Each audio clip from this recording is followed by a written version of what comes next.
e dal Production Isole Sparse Renato De Paoli.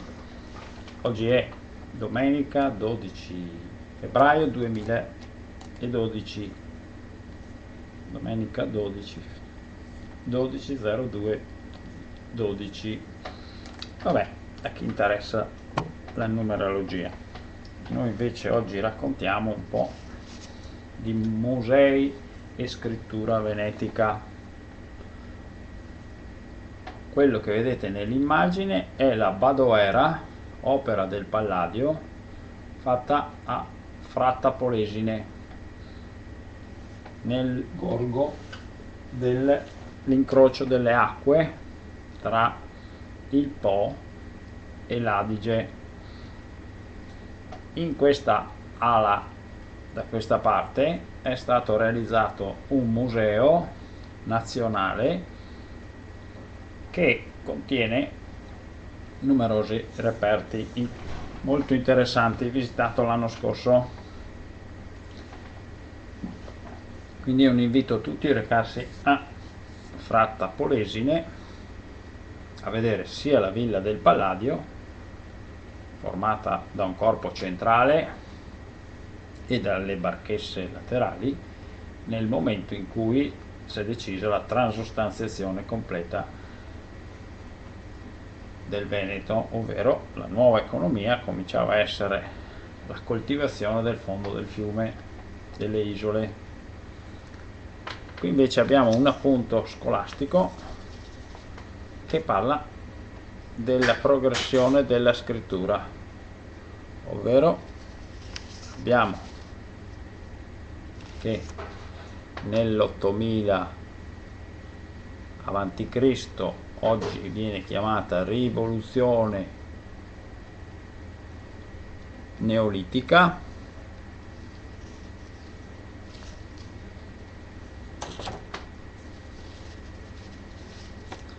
e poi abbiamo nel 4000 d.C. la scrittura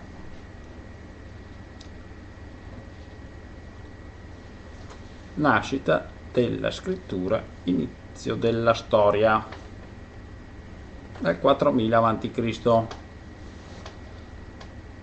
e fino a poi avere un piccolo grafico per raccontare i nostri avvenimenti. Qui facciamo un piccolo ma straordinario salto e saltiamo alla scrittura venetica,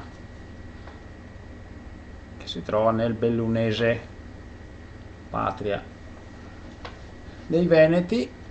Qui abbiamo quella lamina a sbalzo da Pieve di Cadore.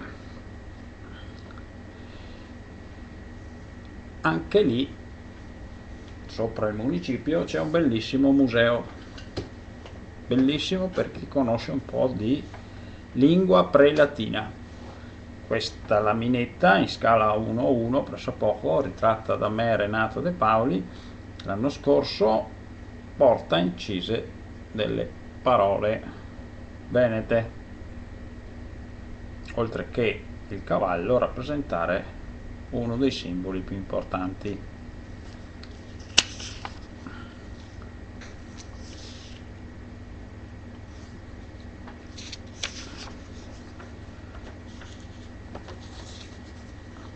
Sempre a Pieve di Cadore, al museo, è conservata questa bella brocca. Importante è vedere come finivano gli oggetti, la rifinitura molto originale, eccola qua. Questo è a Sciamaria Secio in Veneto.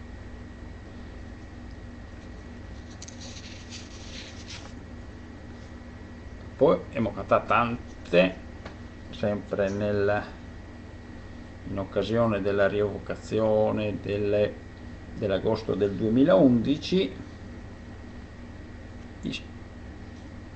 le cazze, se Sciamaria in Veneto, le cazze alle quali che manca la parte finale, il mestolo, perché veniva a spaccare. Finiva il rito vicino al lago di acqua, veniva a piegare l'oggetto e veniva separato in due parti, questo veniva buttato da una parte e questo da un'altra. Sopra il manego che scritto delle cose in venetico dedicate a Sainate. Erla una dea, erla un augurio, probabilmente la salute è sempre legata a qualcosa di spirituale, ovvero la mente sana nel corpo sano, e quindi la dea che veniva ringraziata o alla quale veniva chiesto aiuto era lì all'Agole la dea Saniate, e che è scritto qua, se riesce a leggerlo. Qualcuno ha tradotto Lesso o Lessa offrì in dono a Sainate, ovvero se faceva anche allora dono di oggetti preziosi per avere in cambio la salute. Manico di simpulo, iscrizione votiva. Lessa tole Saniate.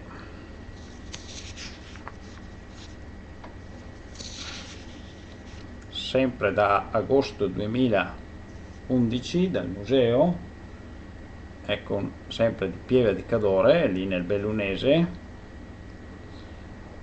un'altra iscrizione pre-latina, parliamo presumibilmente del VI secolo a.C.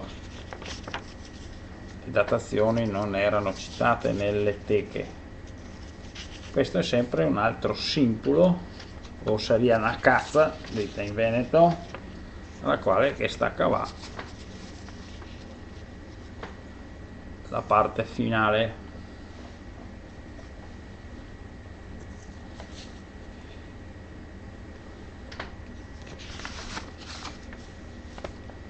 Qua invece un altro, l'iscrizione Saniate zon a Sainate in dono.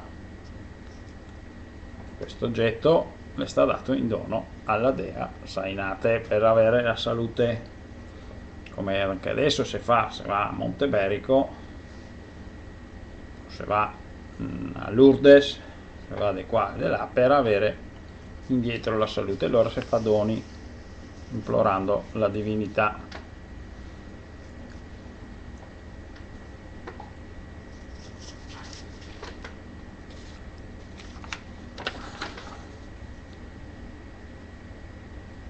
Zonasto o donasto Sainate, Sainatei.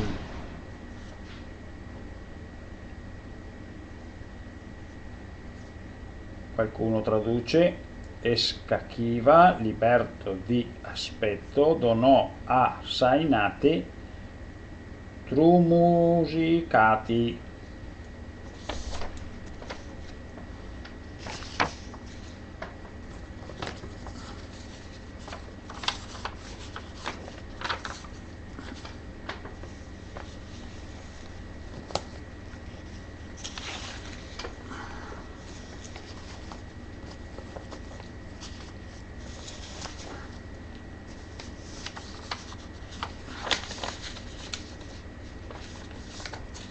Questi rilievi sono fatti dal sottoscritto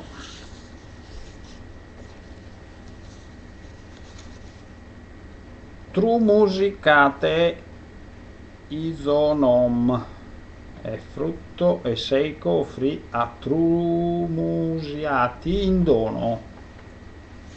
Anche questo si riesce a ricavare da queste scritture.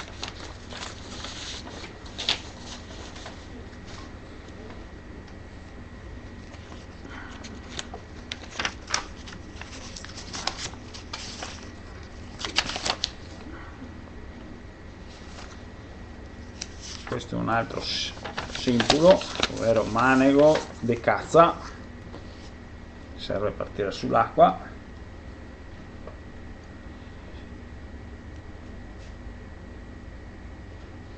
Disegno fatto da me. e anche questo è un altro simbolo, sempre dal museo di Pieve de Cadore, sopra Belluno. Andate a visitarlo se vi interessa queste robe.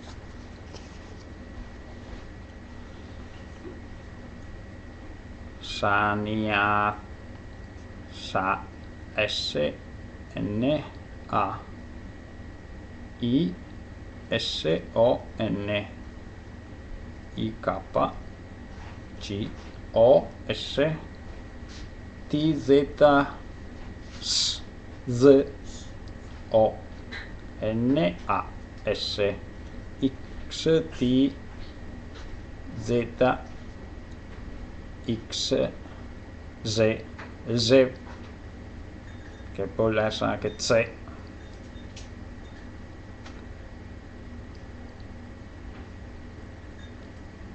I traduce dona a Tribusiati, un altro dio che era lì.